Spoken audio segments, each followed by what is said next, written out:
বিয়ের পূর্বে কোনো মেয়ের গায়ে হাত দিবি না ভাই আমার, খবরদার। বিয়ের পূর্বে কোনো মেয়ের সাথে কথা বলবি না, খবরদার। তোর যোগ্যতা নেই ওর সাথে কথা বলার। তুই কে রে? বামন হয়ে চাঁদের দিকে হাত বাড়াবি না। আমার বোনরা চাঁদ। ওয়াল্লাহি যেদিন ইসলামী শাসন আসবে, যেদিন ইমাম মেহেদী আসবে, যেদিন ঈসা আলাইহিস সালাম আবার আসবে, ওনার বন্ধের উপর যারা হাত দেবে উনি হাত কেটে ফেলবে। তুই বামন হয়ে চাঁদের দিকে হাত বাড়াইস না। আমার বোনরা চাঁদ।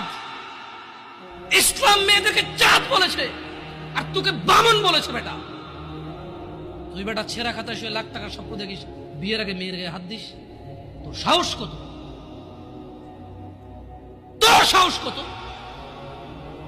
তুই জানিস না মুহাম্মদ সাল্লাল্লাহু আলাইহি সাল্লাম বলছে নেক স্ত্রী দুনিয়াতে যা আছে ওর থেকে বেশি উত্তম।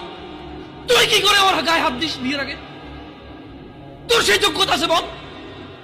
তোকে আল্লাহ জাহান্নামে ফেলবে, তোকে আল্লাহ জ্বলন্ত আগুনে নিক্ষিপ্ত করবে, তোর শরীর পচবে, তোর শরীরের গন্ধে জাহান্নামীরা থাকতে পারবে না। তোকে আল্লাহ এত নিকৃষ্ট শাস্তি দেবে। কেন? কারণ তুই এত বড় জঘন্য কাজে লিপ্ত হয়েছিস।